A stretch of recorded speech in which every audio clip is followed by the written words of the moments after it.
would like to introduce our day one keynote speaker, Kyra, or Kiki as she's known, Bowman.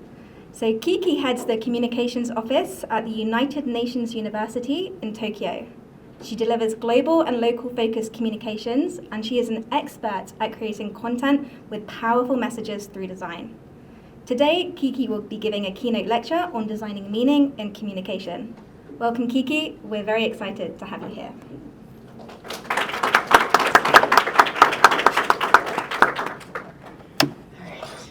Hello. It's so nice to meet you all. I'm Kiki. I'm head of communications at United Nations University. And I'm going to give just a very, very, very brief overview of UNU, under 2 minutes, just to give a little bit of context as to who we are, because I think a lot of people may not know.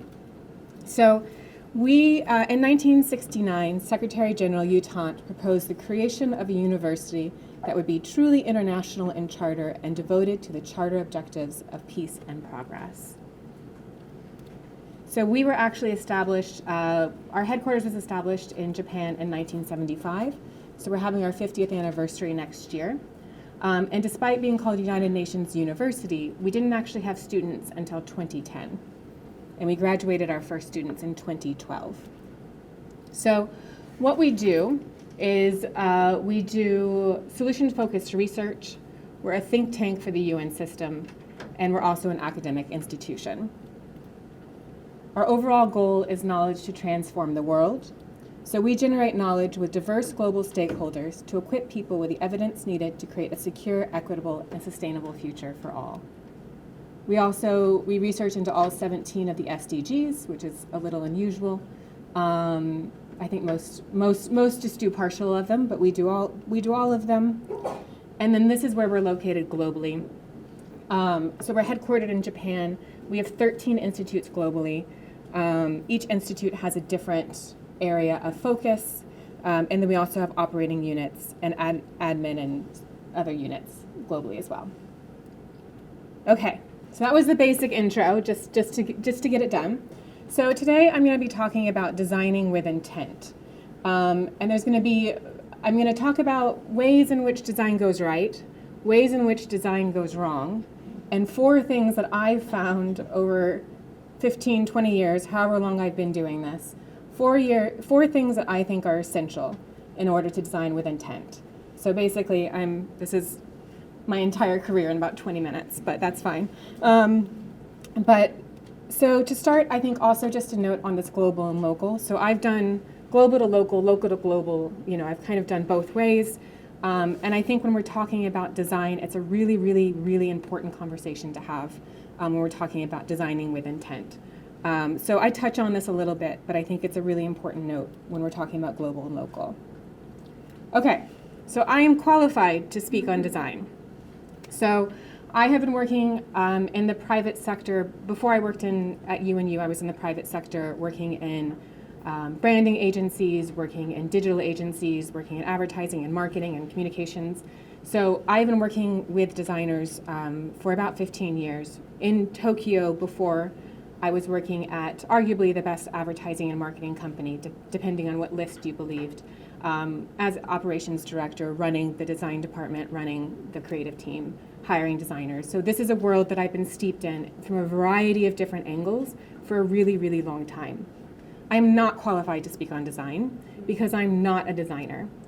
There's a big asterisk on that, though. So if someone came in here and said that, I'm going to get fired if I can't draw a square on an InDesign file, I would start quietly picking up my things because I am not a designer. But I believe this very, very firmly and very, very passionately, that design is not just for designers, and that we can all have these conversations, and that we can all have these meaningful conversations. But we just need a few tools, I think, in order to do that. So I'm going to tell a quick story break in terms of I was in the private sector, and this was in Tokyo, and I was running a design department. And this is about the power of design and kind of how much design communicates. And so a Japanese designer came up to me and said, "Hey, I have some free time. Is there anything I can help with?" And I said, "Sure, we have to do a font exploration for this Korean brand. And so we were working with huge brands, like the biggest brands you can think of, those were our clients. And the Japanese designer was like, okay, like I can do that. And so the brief for this Korean font was we needed something that looked aggressive, that looked like it could get in a bar fight. We needed like a really bold Korean font. So the Japanese designer goes off, comes back, shows me the short list. We go over it together and we both look at this one font and we're like, yes, that font looks aggressive. It looks like what we're looking for. You know, I don't want to meet that font in a dark alley. So we are set. We're so proud of ourselves because we found this really aggressive looking font. We go over to the Korean art director and we're like, we found it. We're very proud of ourselves, very puffed up. And the Korean art director takes one look at it and looks at us and starts laughing. And I was like, what? And she's like, that's the font we use on baby food.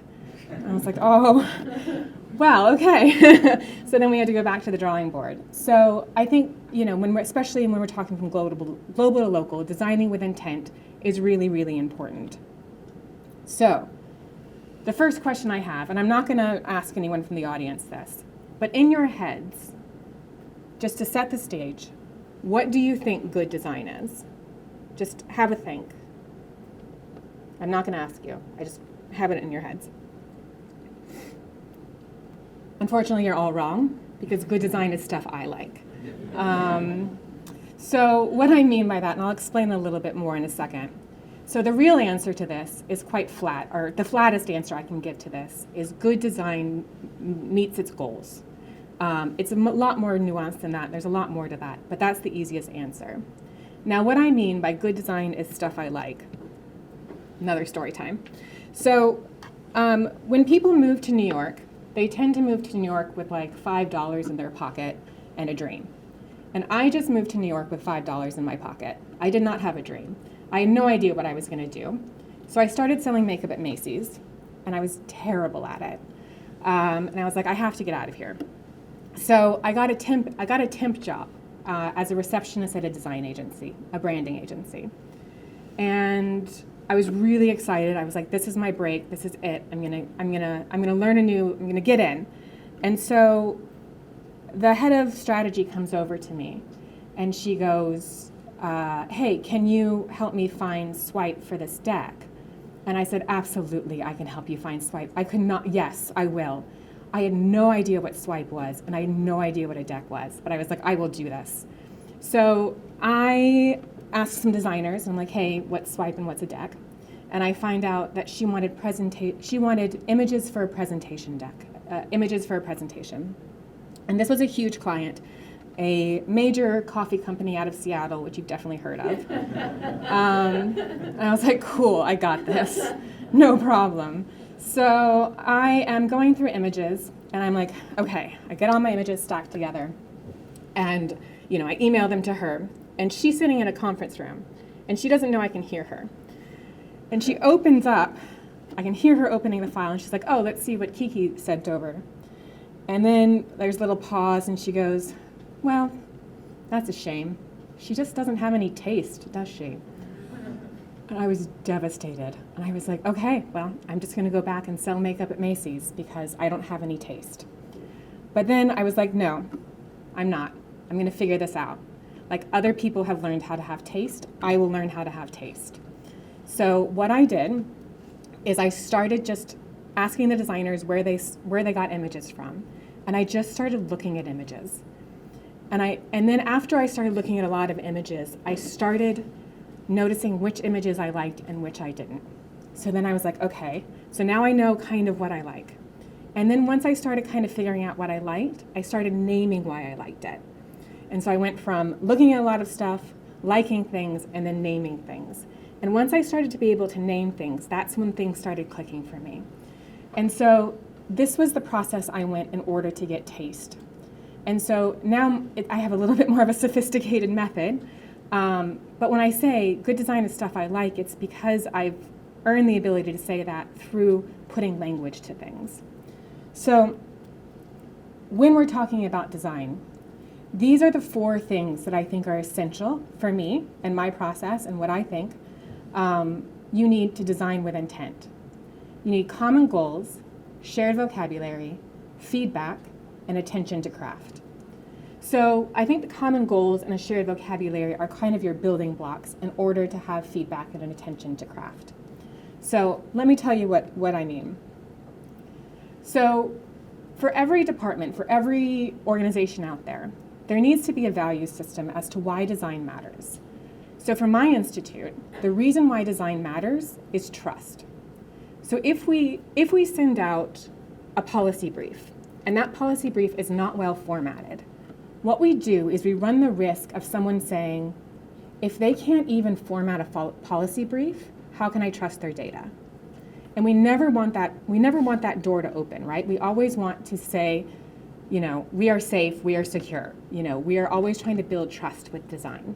Now, we have projects that have different goals. This is not the only goal that we have, but our overarching, value system is trust.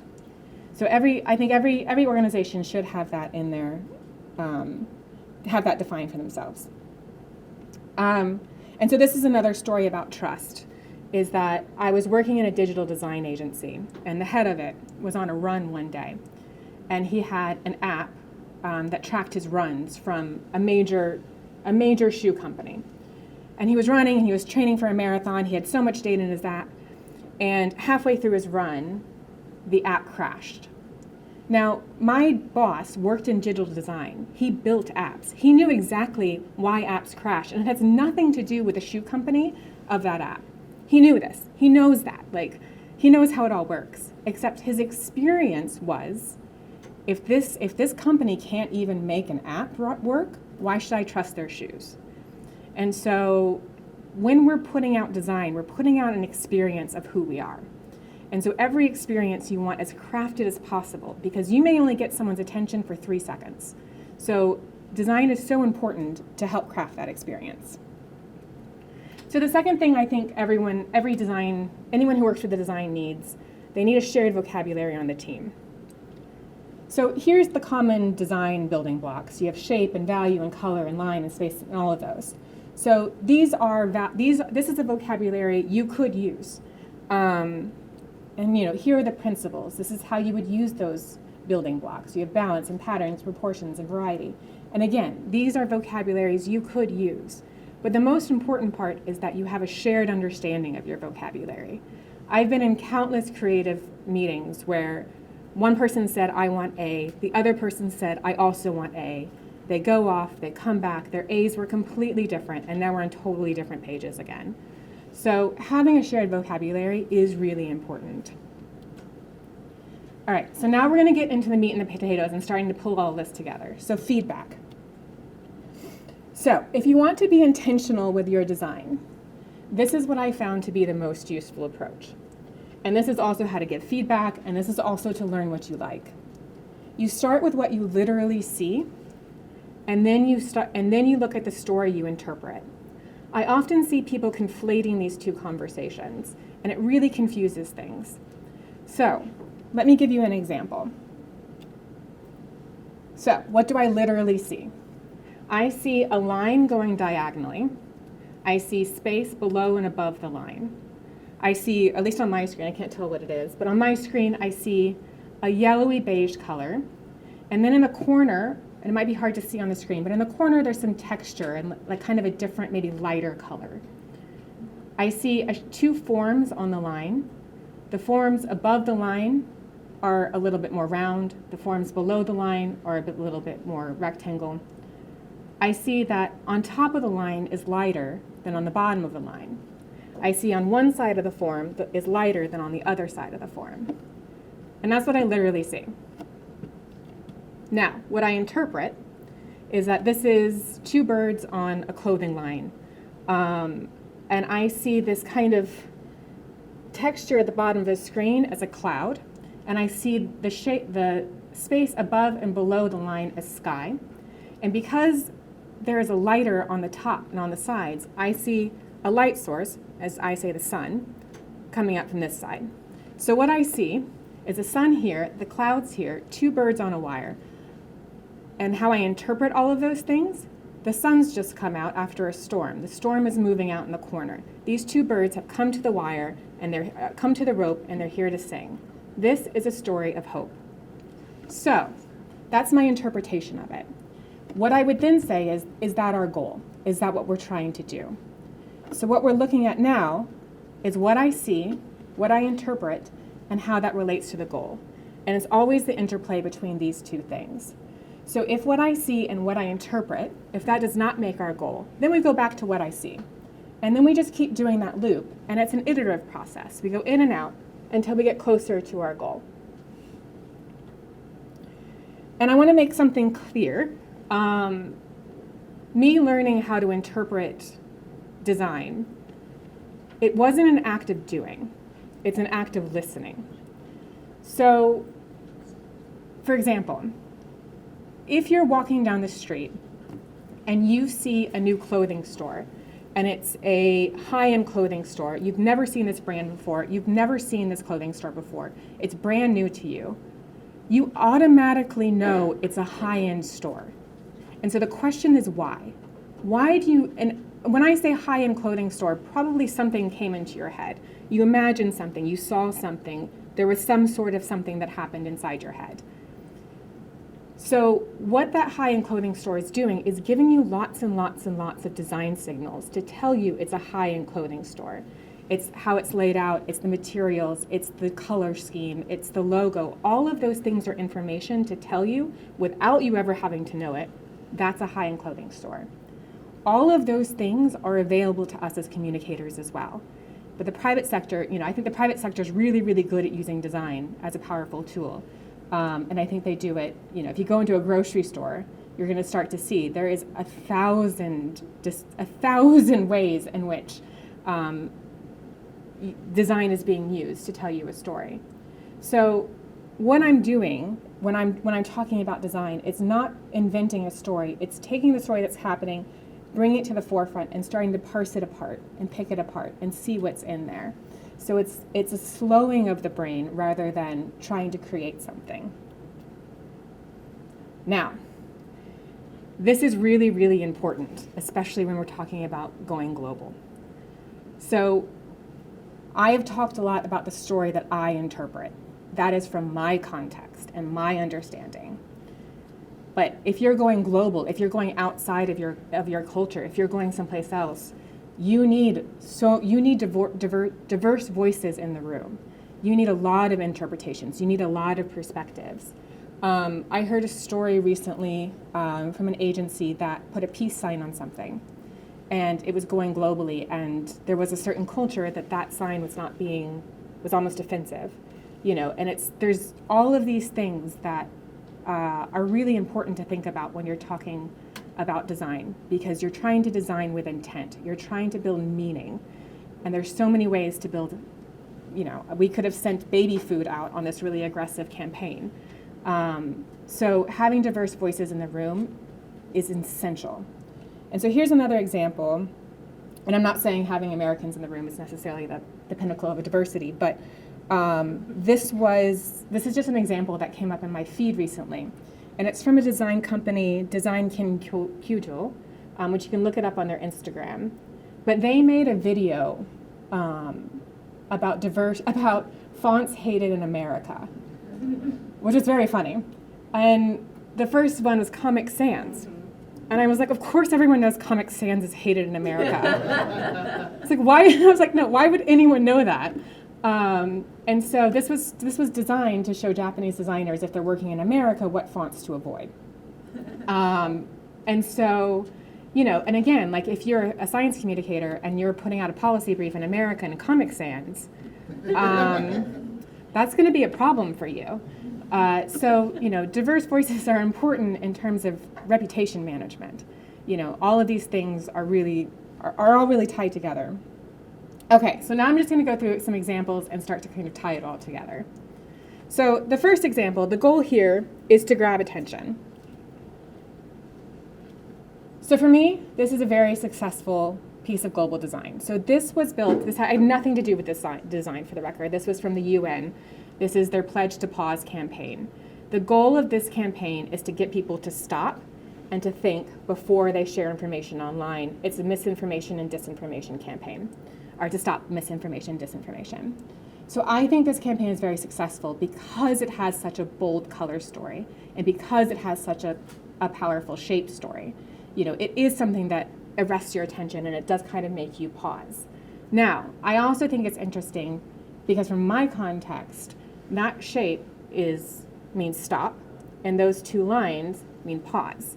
So this literally tells me stop, pause, without saying anything. So this, I feel like, is really powerful. Even if you don't have that context, I still think it achieves its goals. So, you know, global design is really hard, and I think this is a really good example.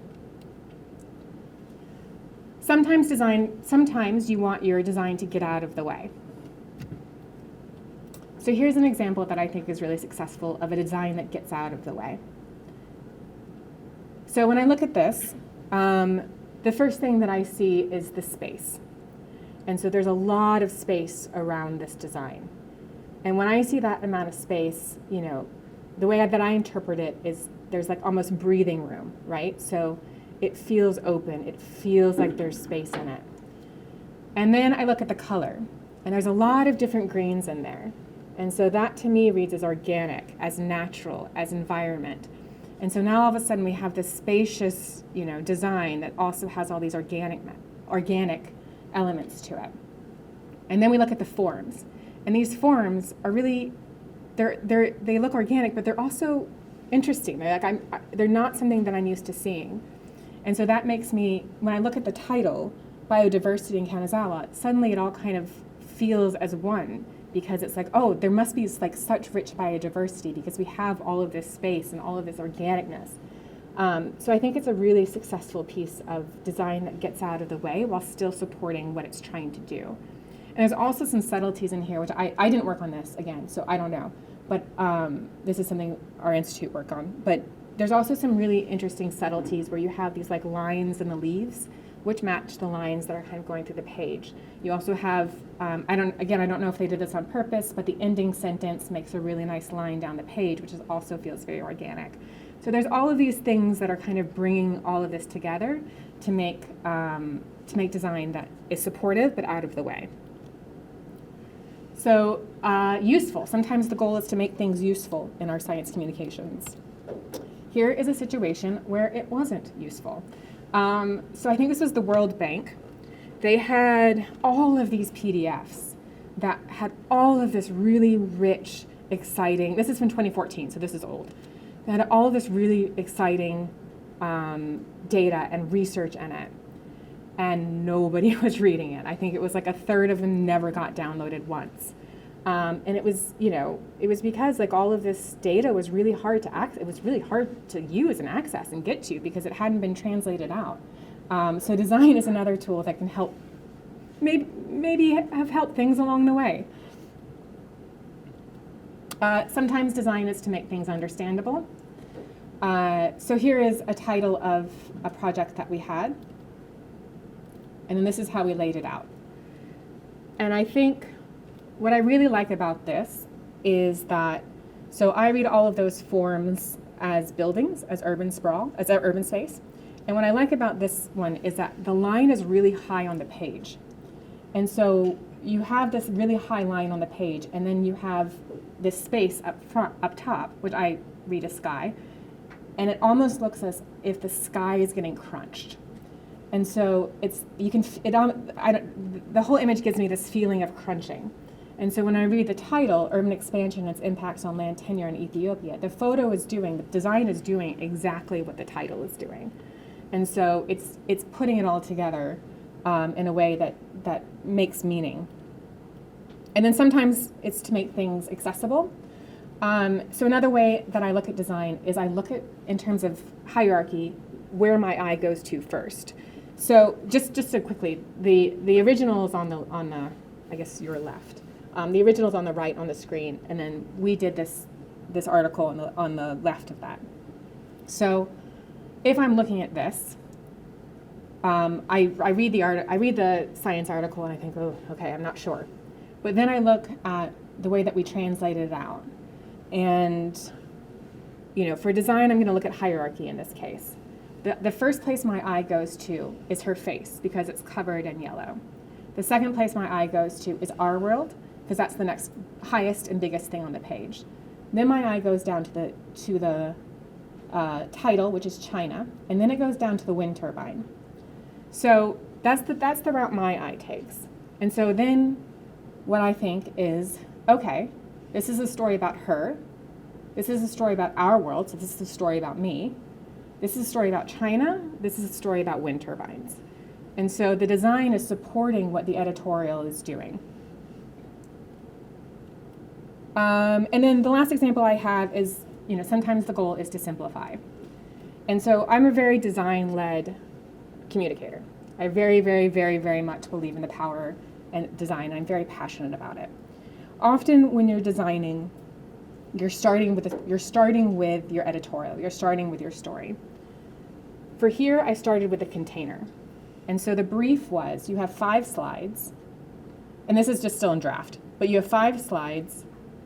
I want full bleed images, meaning I want images all the way to the edges, and I want photojournalism level images, and it needs to tell a story of impact. And so that was the brief to the team, bless their hearts, and then I was like, go and make me a container for that, make me a template for that. And so then they came back with a design. Because what we want to do is we started the opposite way. Rather than start with the story that we had, we started with the template. So you can actually start with design and build science communications from a design standpoint. So in conclusion, I think if you want to be intentional with design, you need common goals, a shared vocabulary, a feedback mechanism, and an attention to craft. And I didn't mention anything on design process in here. I think that's really important. This is what mine looks like. So I'm a big fan. I usually ask for feedback, usually about 4 times. The first star down at the bottom, that I call the cry for help feedback when I have no idea and I don't know. And usually someone will start to copy edit or something, and I'm like, no, it's not where we're at. So I asked for it really early. I asked for feedback mid-chaos when I'm not sure which way it's up and down. I asked for it when I think I know what direction we're going, and then I asked for a final round of feedback. But I'm a big believer that you have to do everything out loud and just show people your chaos, because it's all iterative, right? Success is built on a pile of failures, and so. It's all about failing, trying again, failing, trying again, failing, trying again. And eventually, it kind of goes in, and then you meet your goals. And that's it. Thank you.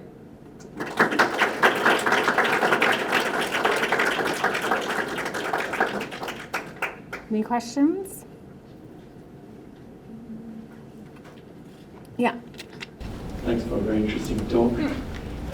We see a lot of brands trying to leverage design to basically sell crap. So there is an emphasis on trying to be to put a front, and as a result, that erodes trust among consumers. Yeah. And so my question is design becoming superficial? And can design save itself? Do you see a way where maybe within the design itself there's a way to encapsulate some amount of trust and some amount of truth? I don't know how to put it exactly, but to try and... Yeah. Because otherwise this is just going to lead to a point where people will just not believe what they're seeing or what they hear as such. Yeah, I think the similar conversation is happening everywhere. If you talk about misinformation and disinformation, it's the same thing. I hear what you're saying. I disagree slightly. I think we can't. I think design is too powerful of a tool to say, well, it's being used in this way, so we just shouldn't use it or can't use it or whatever it is. I think it is something that we do have to continue to lean into. In terms of design saving itself, I mean, I think it's the same thing that we're seeing with, again, with misinformation and disinformation. There's so much going out there, and yes, some of it is good and some of it is bad, but that doesn't mean we stop putting out the good stuff. So I think that's an interesting question. I don't have any great answers for that, but I also don't think we can stop engaging with design, just like we can't stop engaging with good research. Yeah. All right, we've got another question over there with Matt. Nival's coming. Yeah.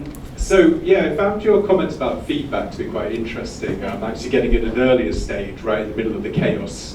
Because I'm very much like that. I put chaos on the screen and then, you know, kind of it is what it is. Yeah. get through it. So what kind of feedback do you look for at these early stages, and how does that work into your process? Yeah. So I think the feedback, it depends on what we're building, for instance.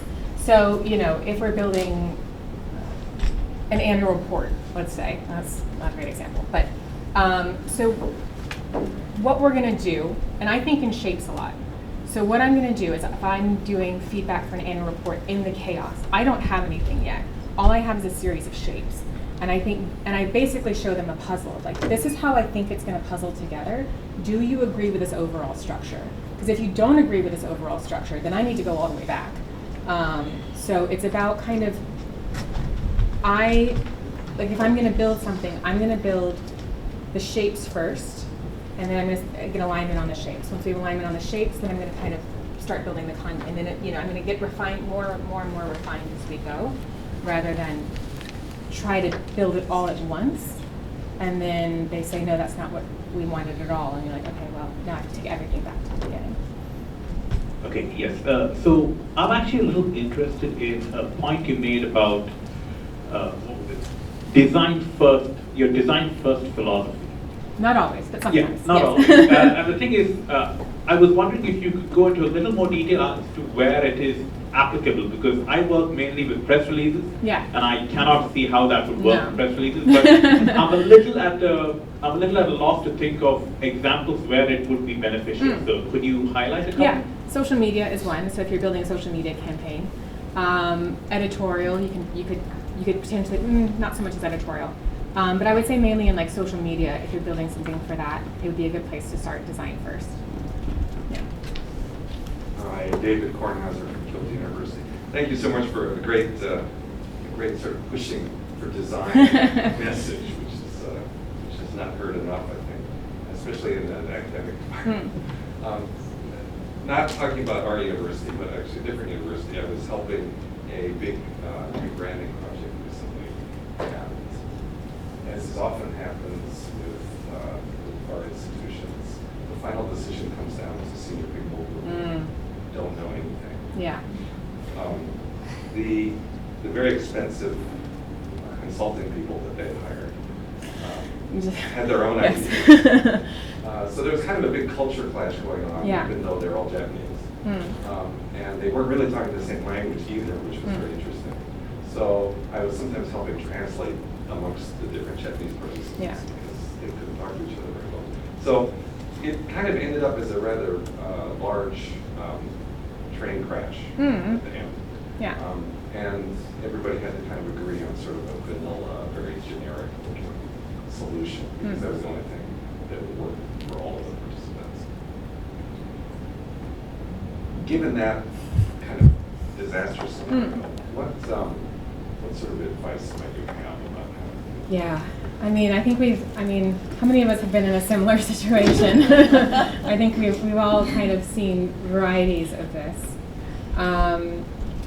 And so my heartfelt sympathies. You know, it's a really tough situation. And I do think it does come down, I do think it comes down to, one, is that shared vocabulary, and two, that shared goal, and three, that way to get feedback, is that it sounds like they were all just talking about different things without kind of, I wasn't there, but it sounds like they were talking without kind of receiving and listening to what was actually trying to happen. And I think that's just a really hard thing to do. This happens all the time, and I think maybe other people have really good strategies for this too. The only thing I've always tried to do is get everyone to realign on the goals.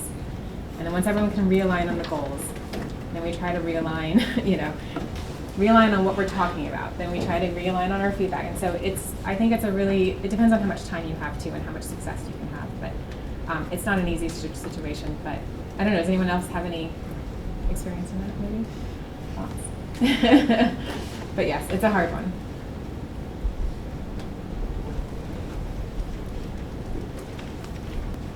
Having a really exciting moment, I was very fortunate to have worked with a great photographer and a great designer at my former job. They ended up getting married to each other. Now they have 2 kids both going to college. But I never really understood their process until now. And I actually think that this has great applications to not just design, but the process of science communication, editorial. I mean, the fact about thinking about common goals with whoever you're working with, the scientists that you're working with, identify what the shared vocabulary is. Like, what are we talking about here? Who's our audience? How do we reach them? Getting feedback from them. Like, we hate seeing that Word document with a whole page of track changes. But if we had those discussions beforehand, before we put our pen to paper, that's going to happen less. And then finally, I totally agree. Like, if you have spelling mistakes in your news release, how can we trust your science, right? And so I think this actually has huge applications, and thank you for putting them in such great language.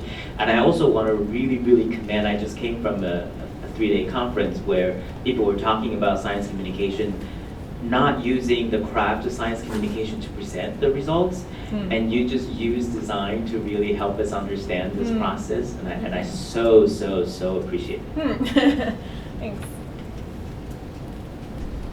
Thank you. As someone who really isn't a designer, it was a fascinating insight. I teach science communication to undergraduates and postgraduates, mostly from the writing side of things. So one thing I continually see when I'm working with scientists is, for example, I want them to focus on, number 1, making their language simple, plain, easy to understand, and number 2, getting them to focus on what are you really talking about with this publication. You're not talking about the crystal structure. I know you spent a year on it, but that's not what this publication's about, kind of thing. For you, from the design side, do you have something you would love scientists to get the hang of, to appreciate more? Do you see some place that we're going wrong, for example, consistently? Yeah, I mean, I think nothing's going wrong consistently. I think from my perspective, it's just about, I think it's about considering the container in some ways, and like really understanding how much power there is in really, like, if you're just, I don't know what if you're writing an essay, for instance, really understanding the power that design and photography and all of these things can add to that. I don't think it's anything that's going wrong necessarily, but I do think there's a lot that can be added in terms of what's already happening out there. I do think there is a way that, we can make things more accessible through design. And I think there is a way we can make things simpler through design. I think there is a way that we can build more meaning through design. But I don't think it's anything that's necessarily wrong. I just think it's more of like, how can we now take it and take it to the next level, and really think about things visually. Because if someone's going to come across your article and it's not visually appealing, they may not engage with it as much. I don't know if that answers your question, but Right. Thank you for your talk. I'm Patrick from Hiroshima University. So I'm actually not scientist per se, but I'm more like social scientist. So my problem so far is that I'm doing research on social issues, which are very sensitive. And at the same time, it's like, so my research is about discrimination in the labor market. And majority of people that I'm talking to, they tend to be the majority group. So they don't understand the problem that people from minority group have to go through. So how can I decide the message in a way that not being too offensive to them, and at the same time can invite them to listen to the story? And that is the thing that I kind of struggle how to do it in design, or? I think how to like decide the message and how to create like maybe some storyline. I'm not sure if it. Yeah, that I think is a bigger question. Yeah, I think from a design standpoint, I don't know. I think we'd have to talk about that example more concretely to be able to talk about that one. I am in awe with the beauty of your design. Did you have to convince anybody at UNU of the importance and the relevance of good design, and how did you do it? Or was it a given priority when you were on board? Yeah, I think it's. I have not actually had to convince anyone of the importance of design, so I've been lucky in that. So we are an organization that has 13 institutes that work really independently, and we're headquartered in Tokyo. So I think our issues in terms of design is how to take 13 separate things that are used to working independently and put them under the same umbrella. So our challenge was less about, and a lot of this conversation has been happening since before I got there, but the conversation has been less about the importance of design and more about how we put everyone under the same vocabulary, essentially. But I do think that question about how to convince people of design, it's a fair one, and it's a hard one. And I think when we're all resource strapped, I think sometimes you're like, but I would like a designer. Sometimes it doesn't seem as the priority. But I think it's also kind of one of those proof in the pudding kind of situations where, once you have design, you can kind of see it, and everyone is all like, oh, this is great. You're like, yes. It makes it so much easier. So it's a hard one and we can maybe talk more after about this as well, if this is something that you're interested in. But I have a few strategies, but nothing that's like foolproof for getting people if you don't have people onboarded. But yeah. Hi. Hi. I'm Adam. Hi, Adam. So my question is kind of like, sometimes we have to make figures or pictures for a press release or a website because like the real data is not something you'd ever want to show. And I'm just wondering if there's like a Comic Sans of like, images or, that kind of thing that you would ever want to avoid. I have so many strong opinions on this. Share them. It really depends on genre, where we're at. But, it's really hard to answer that question without showing you examples of things that I think work and things that I think don't work. I think ultimately it doesn't meet your goals, and is it well crafted? And if it does those two things, like I can kind of deal with it. But I see some just weird stuff that comes through, and I look at it, I'm like, we're gonna have to replace that image if we're gonna move forward with this. I think a lot of people, one thing I see a lot is a lot of people try to make, like, I see recently at least a lot of like collage images where there's a lot happening, there's a lot of colors happening, and there's like, especially if people are talking about tech and there's like green stripes through everything, and I think also asking yourself, is this an image that's really adding anything to my document?